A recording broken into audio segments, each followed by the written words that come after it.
ternyata dikuasai kadrun selama beberapa jam. Sekarang sudah dibebaskan.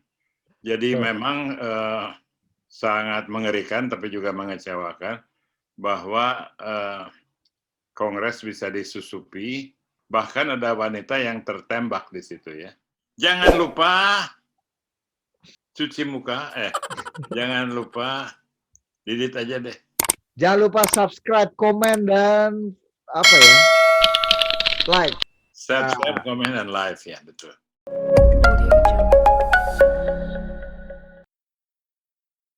Halo para penggemar Perspektif Wimar Amerika, dimanapun Anda berada. Setelah lama kita nggak ngobrol-ngobrol, sekarang kita jumpa lagi di Perspektif Wimar edisi Amerika. Dan seperti biasa sudah ada, bukan saya yang akan bincang-bincang mengenai politik Amerika, kondisi terkini tentang Amerika, ya sedikit-sedikit juga nanti ngomong sejarah lah.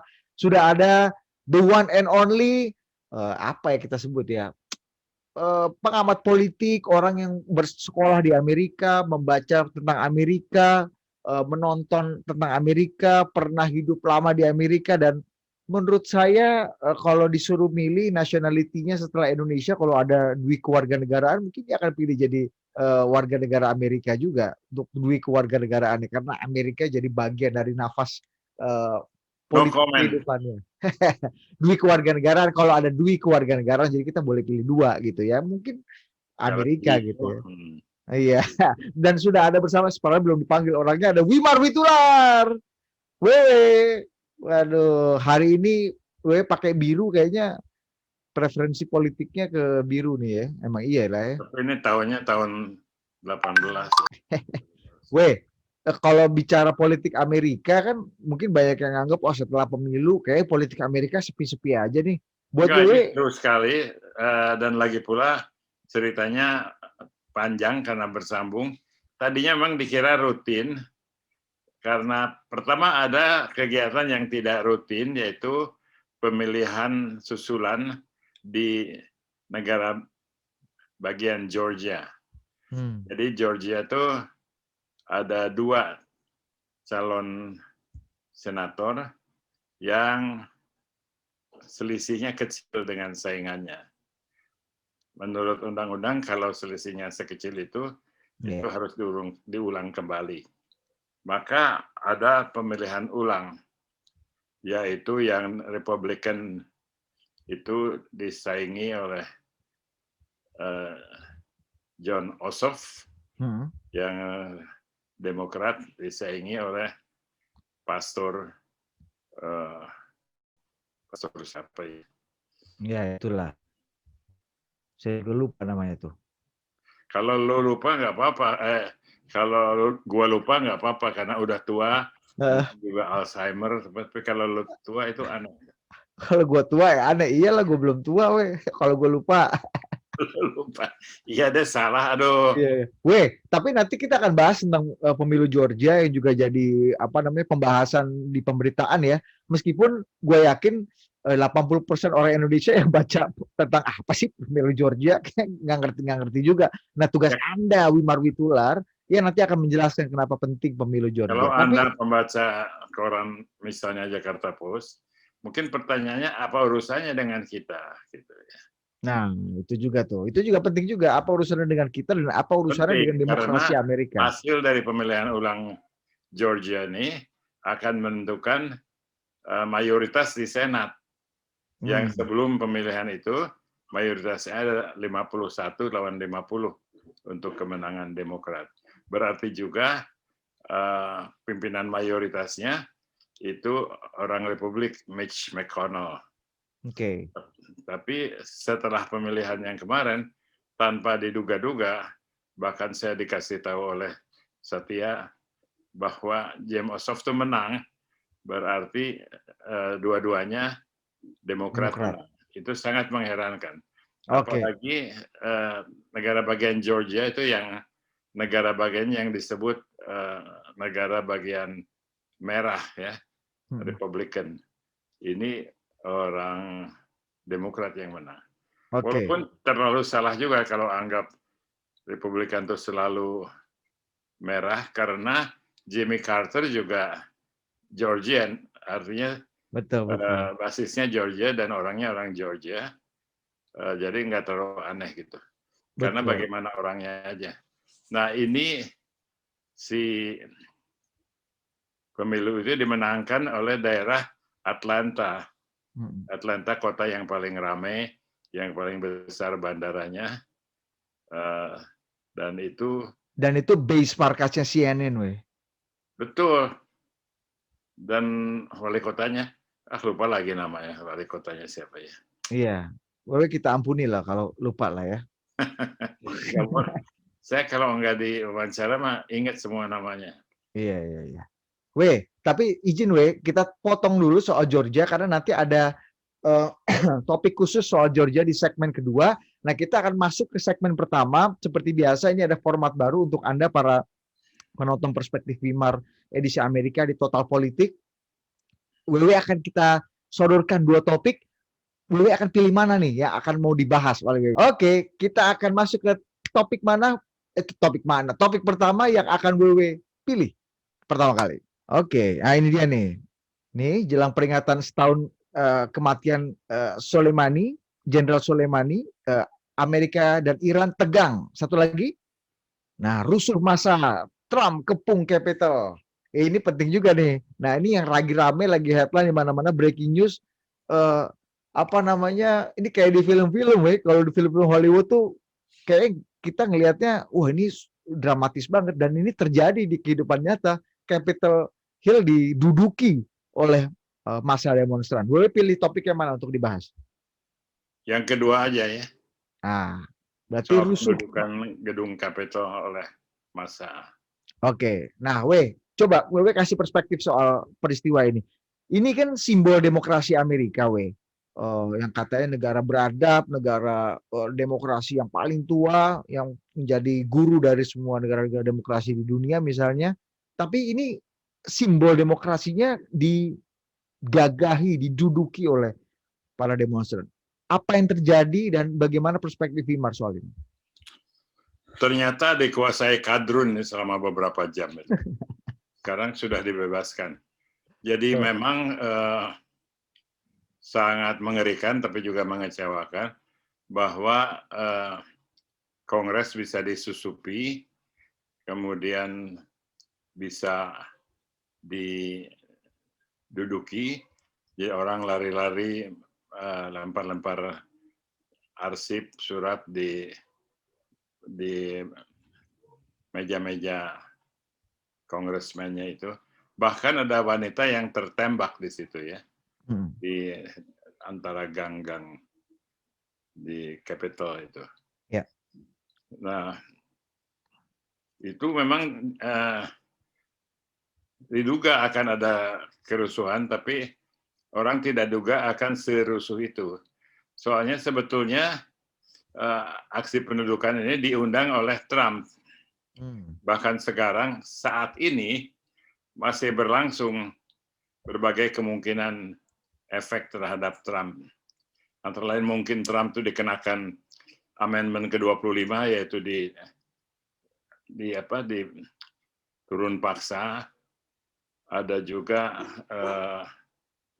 gerakan mengundurkan diri secara banyak dari kabinet. Jadi seperti dulu waktu Ginanjar dan kawan-kawan mengundurkan diri jadi pemerintah Soeharto ya. Jadi ingat Indonesia ini ramainya, cuman security-nya lebih pinter di Indonesia. Iya, karena momen-momen itu juga gedung DPR Indonesia juga diduduki ya sama mahasiswa ya. WW ada juga di situ banyak videonya tuh. Bukan ada juga, aku orator. Oke. Apa yang terjadi? Kenapa kemudian bisa diduduki, Isunya apa demonstran itu dan kenapa bisa begitu mudah diduduki oleh Nah, para itu yang demonstran? masih jadi pertanyaan sampai sekarang. Kenapa bisa begitu mudah dan kenapa gampang aja orang masuk? Kalau black guy kan susah tuh masuk di dalam peristiwa lain. Tapi juga kenapa mereka datang banyak? Karena diundang oleh Trump. Jadi Trump udah putus asa karena nggak bisa membalikan keputusan pemilu. Dia bilang, coba datang aja kamu bikin rame-rame gitu. Terus Trumpnya mah ngumpet aja di White House. Jadi orang-orang itu dibiarkan liar lepas dengan anjuran Trump. Trumpnya sendiri mengunci diri di White House. Nah, orang-orang itu memang tidak ada petunjuk detail dari Trump itu apa yang harus dilakukan di Capitol Building itu. Ya. Mereka mencoba seribut mungkin aja. Nah, di situ security-nya membiarkan mereka masuk dan bikin onar di situ.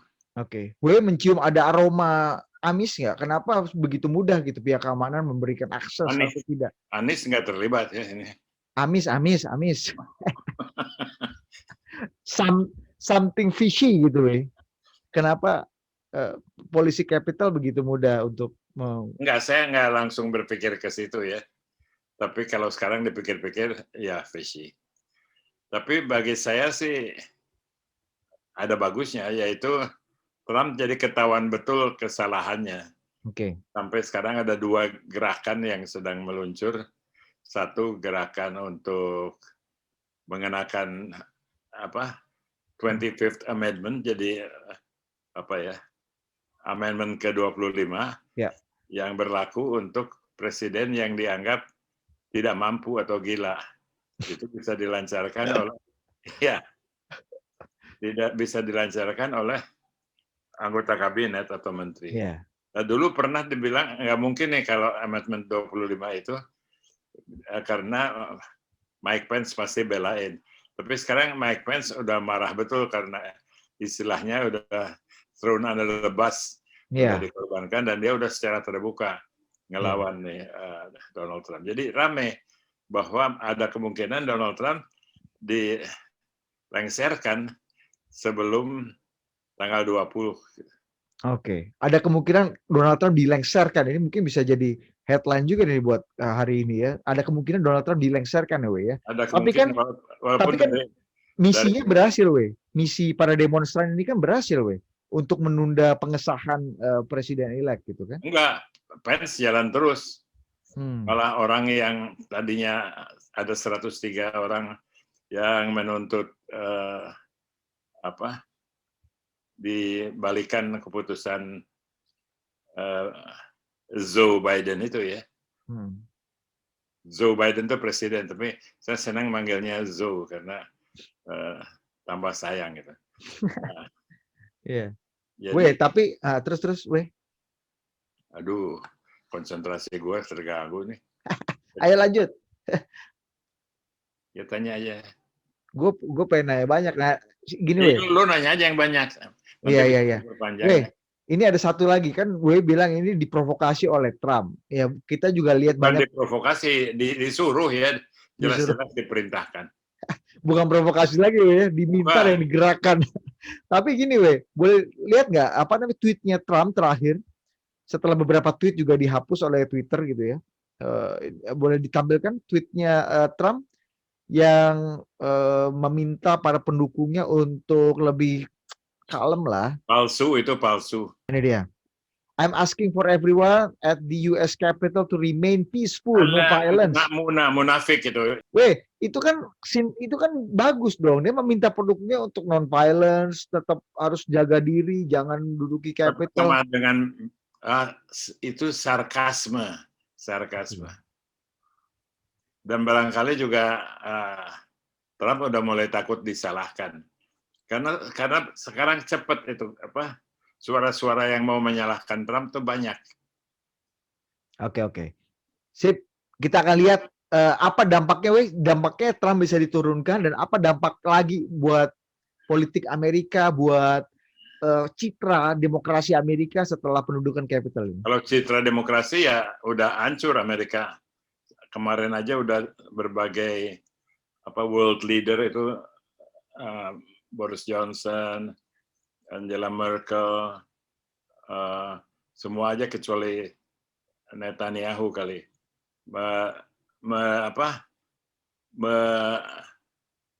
Apa sih kalau insult itu? menghina bahwa Amerika tuh paling pro kemerdekaan, padahal itu nggak benar gitu ya. Oke. Kita cuma di satu topik tapi udah 15 menit. Seru banget ngomongin capital ini. Kita geser ke topik berikutnya. Pilih mana? Wewe akan pilih topik kedua. Nah, ini dia nih. Untuk ketiga kali Nancy Pelosi terpilih lagi jadi ketua DPR. Ini juga mungkin ada efeknya dari Georgia ya. Terus topik kedua, Pence tegaskan, nah ini tadi yang Wewe bilang, Pence tidak bisa lagi dijadikan alat oleh Trump untuk Ya, mendukung kemenangan. Wewe pilih yang mana? pilih Pence, tegaskan tidak bisa dicegah, Oke. mencegah. Gimana perspektif Wimar soal ini, Wewe? Jadi akhirnya Pence marah juga disuruh ini itu. Saya bilang saya tuh tidak punya hak konstitusi untuk mengubah keputusan itu. Kamu mau bilang apapun, maaf saya nggak bisa gitu. Sambil gemeteran mungkin, tapi itu pertama kali Pence itu melawan Trump, dan selama 4 tahun Trump Pence itu paling nurut. Jadi sekarang kalau dia ngelawan itu akan merusak track recordnya sekian tahun. Padahal Pence itu punya juga kepentingan seperti politicians lain ya, seperti politisi lain, yaitu ingin jadi calon presiden tahun 2004 ya, sama-sama dengan Ani. 2024. Nah. Bareng Pak Anies Baswedan dong, katanya mau jadi calon juga aja 2024. Iya. Jadi ini adalah langkah realistis Trump ya, We ya. Pernah nggak We dalam sejarah politik Amerika wapres dan presiden itu sebegini kencangnya di depan publik tertarung gitu? Nggak pernah, karena juga tidak disangkanya karena tadinya Pence itu nurut sekali gitu ya, sampai senyum ikut senyum gitu ya. Ini sekarang melawan, jadi gini. Trump Pence itu sementara jadi hero gitu karena dia berani ngelawan Trump. Trumpnya bingung gitu. Tapi kan kita nggak bisa nafikan ya bahwa pendukung Trump itu juga banyak sekali gitu. Kemenangannya Biden juga tidak relatif tebal betul. Ada berapa 70 juta ya pendukung Trump kalau nggak salah ya. 76 ya, 74 juta di bawah. Beda 6 juta dengan Biden ya. Maksudnya ini juga bukan kemenangan yang telak-telak amat oleh Biden, dan kalau kita lihat bagaimana capital diduduki itu menunjukkan bahwa sebenarnya kelompok konservatif, pendukung konservatifnya Trump itu juga nggak kecil-kecil amat. Nah, kalau Pence ingin menang 2024, bukannya dia justru lebih punya kepentingan untuk merawat kelompok-kelompok pendukungnya Trump ini, merawat api ini sih karena dia setia, sehingga dia punya peluang untuk bisa mendapatkan dukungan dari organik pendukungnya Trump ini. Ya, pendukung Trump sih diperkirakan akan hilang setelah ini karena dia marah-marah dan dia marahin semua orang termasuk yang dekat sama dia. Misalnya saya suka marahin Didit, padahal saya tuh sayang sama Didit ya. Nah, jadi tidak reasonable Trump sih. Dan Trump itu kalau nggak menang ya udah main TV aja lagi. Dia tidak punya garis politik yang jelas gitu. Oke. Sedangkan dia sudah mengumpulkan uang 250 juta belum dipakai. Jadi semua orang yang akan jadi yang akan kampanye tahun 2025 itu pada ngiler nih, ingin rebut uang itu. Kalau Pence memang lepas dari Trump, mungkin dia bisa bebas. Tapi juga Biden itu kuat dan mungkin Kamala Harris bisa jadi calon presiden. Jadi sangat terbuka, sangat cair presiden Amerika. Meskipun kalau Wewe bilang tadi Trump ngawur banget ya, tapi banyak juga jutaan orang juga yang ternyata ngawur juga mendukung dia, termasuk yang menduduki capital ini kan. Ya mungkin itu jadi variabel politik lain yang mungkin bisa dibaca gitu ya. Ya kita lihat kan seperti Didit kan banyak pendukungnya padahal ngawur kan. Saya pendukung utamanya Dwipo dan Sukiman.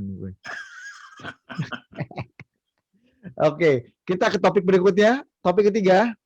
Nah, ini Donald Trump larang 8 aplikasi transaksi Cina di AS, salah satunya milik Jack Ma.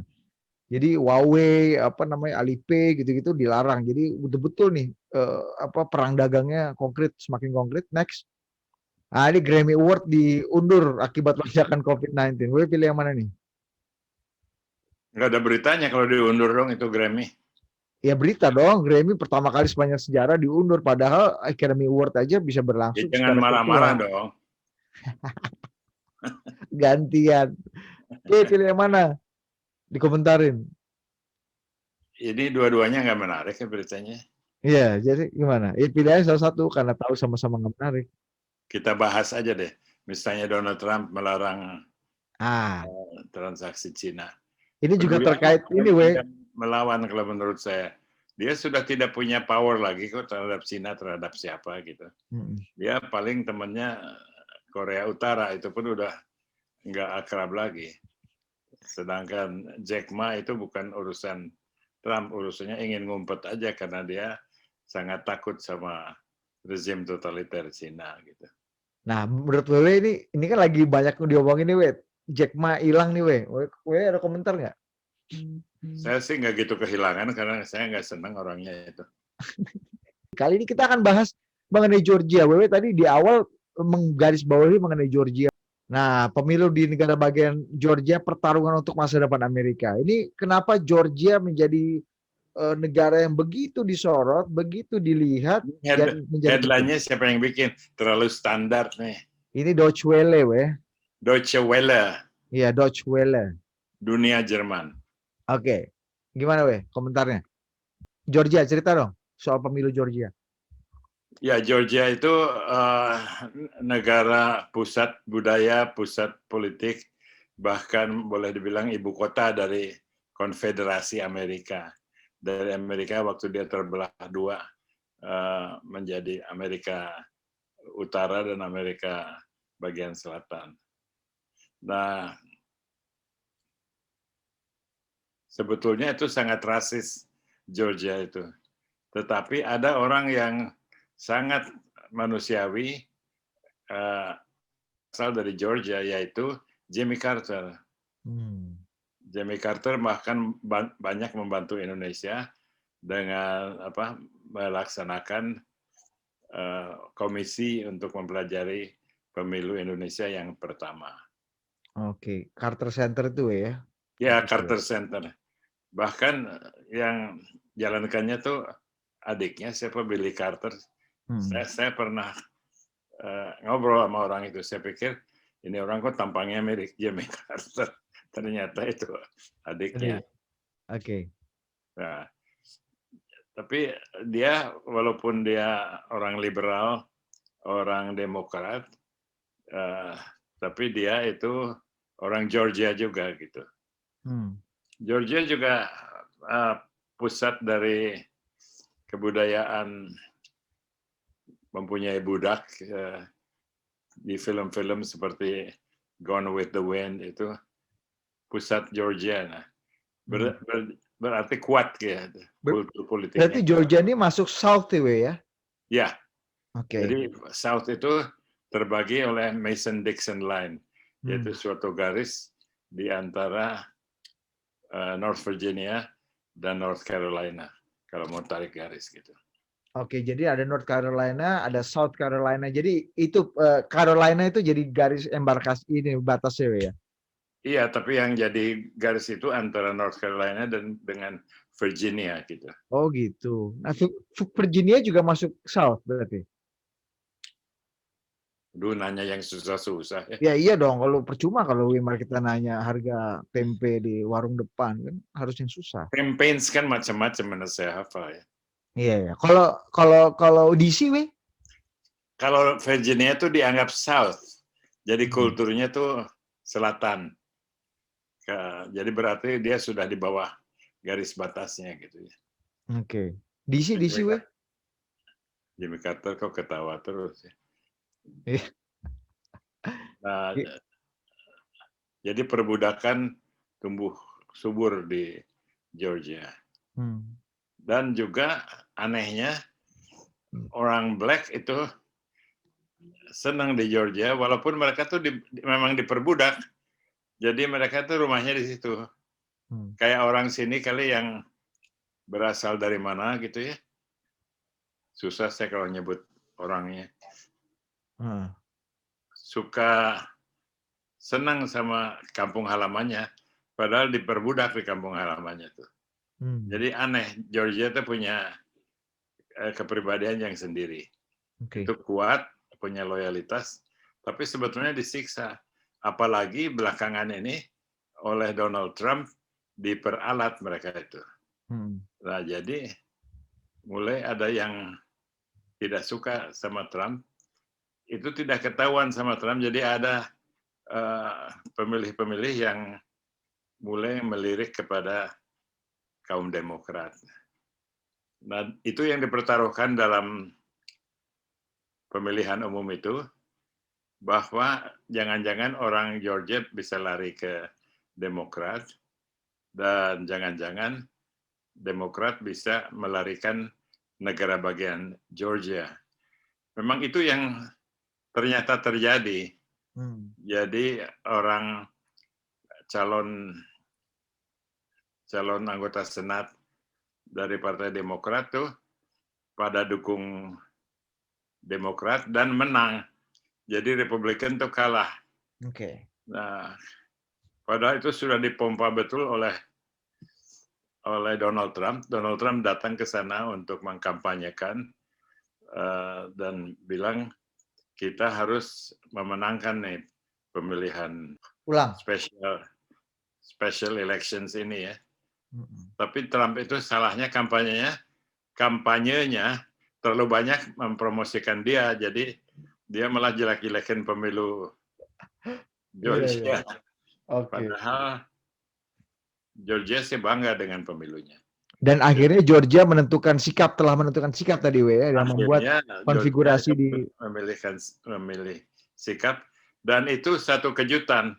Kok bisa ya Georgia pertama kalinya menang Southern State di istilahnya, negara bagian selatan. Kok bisa menang? Dan memang menang. Jadi sebetulnya Donald Trump itu salah taktik dan dia sedih. Dia ke Washington sebagai pihak yang kalah. Jadi kalah terus, itu yang bikin dia jadi gila gitu, karena di mana-mana kalah terus. Senang kan kalau kalah terus kan. Dan akhirnya mayoritas Senat tetap Demokrat ya? Bukan sekarang Republik. Menjadi Demokrat dengan beda selisih. Betul. 1 suara. Dan Georgia jadi penentu itu kemenangan itu ya. Makanya Biden dan Trump turun rally di Georgia ya. Betul. Oke.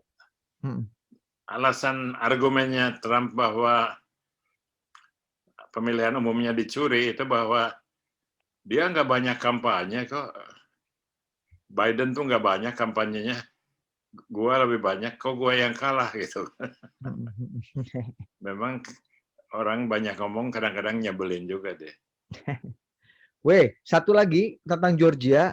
Nah, ini dia. Ini yang lagi menarik juga nih, panjang nih, jadi skandal juga.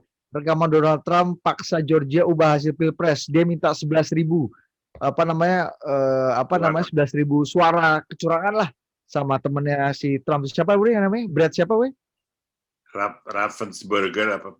Pokoknya Raffenstein ya. Siapa sih? Itulah pokoknya. Raffensperger gitu. Gimana soal ini? Ya, Trump itu pertama mulai membujuk, terus memaksa, terus mengancam supaya sekretaris daerah Georgia itu, Raffensperger itu mau menambah suaranya sebanyak 11.000 aja katanya. Soalnya saya kurang 11.000. Raffensperger bilang, ya nggak bisa, itu kan melanggar hukum. Terus si Trump bilang, alah udahlah jangan bicara soal hukum. Jadi dia dipaksa untuk menyesuaikan suaranya. Tentunya nggak mau Raffenspergernya itu, dan Trump tetap menang. Jadi di Georgia tuh dia selalu ditolak, minta ini minta itu, ditolak sama pejabat-pejabat daerah. Oke, itu tadi tentang Georgia. Kita akan break dulu, kita akan kembali ke segmen ketiga tentang history. Nah, apa cerita sejarah yang harus WW komentari dan WW kasih perspektif? Kita akan kembali usai jeda berikut. Tetap di Perspektif Wimar.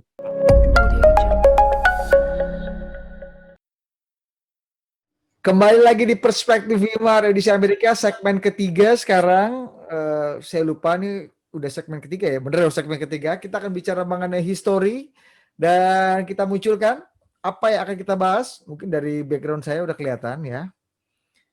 Nah, ini pada tanggal 3 Januari 1961 dinilai komunis dan antek-Soviet, Amerika memutus hubungan dengan Kuba. Ini dilakukan oleh Presiden Eisenhower. Mungkin detik-detik menjelang dia tahun-tahun menjelang Kalau dia turun. 61 itu sudah Kennedy ya. Belum kan ini enggak dong, Kennedy itu 61 ya? Iya, terpilihnya tahun 60 deh. Nih, saya bacakan nih dalam klimaks buruknya hubungan antara pemerintah Amerika dengan Kuba, Presiden Eisenhower menutup kedutaan besar Amerika di Havana dan memutuskan hubungan diplomatik antara kedua negara pada 3 Januari. Oh, ini sebelum Kennedy dilantik, kan dilantik 20 Januari, Iya, betul. Jadi ini masih di akhir-akhir lah, akhir-akhir Eisenhower ya. Ya, nggak tahu yang nulis juga belum tentu tepat. Ya, tapi kalau 3 Januari 61 saya rasa 3 masih Januari Eisenhower. 60 sebetulnya. Iya. Oke. Yang ribut kita berdua ya. Jadi Ya. iya. Oke, gimana Sekarang. kasih komentar soal Amerika dan Kuba? Ini kan menarik sekali, kalau kita lihat Kuba ini kayak jadi kerikil buat Amerika ya kan, dianggap negara komunis sampai sekarang, hubungan diplomatik diputus dan baru direkonsil kalau nggak salah oleh Presiden Obama tahun 2015. Kita lihat ada krisis nuklir dulu, ada insiden Teluk Babi, ya. Iya. Ya kan? Nah, Wewe bisa kasih perspektif dan cerita nggak tentang Amerika dan Kuba? Ya, Amerika tuh memang sejarahnya lama dengan Amerika. Amerika Jaraknya sejarahnya lama dengan Amerika gimana? Kuba dengan Amerika. sejarahnya lama dengan Amerika sebelum bubar. Kayak lo sama gua kan lama sejarahnya, tapi sekarang mau bubar juga. Enggak, Wewe tadi bilangnya Amerika sejarahnya lama dengan Amerika. Harusnya Kuba sejarahnya lama dengan Amerika gitu. Orang salah ngomong boleh. Iya, makanya gue koreksi, jangan marah-marah dong. Oke, lanjut deh. Jadi Amerika sejarahnya lama dengan Kuba. Apalagi jaraknya tuh hanya 90 mile dari Florida. Tapi waktu itu ada di film Godfather segala kan, tempat bandit-bandit kabur dari Las Vegas, Nevada, dan bikin kasino di Havana. Tahu kasinonya dibersihkan oleh Castro dan Castronya menjadi komunis gitu. Jadi kacau. Nah, orang Kuba banyak sekali yang kabur ke Amerika. Naik bot-bot kecil. Sampai sekarang masih ada kayak siapa tuh anggota senat orang Kuba.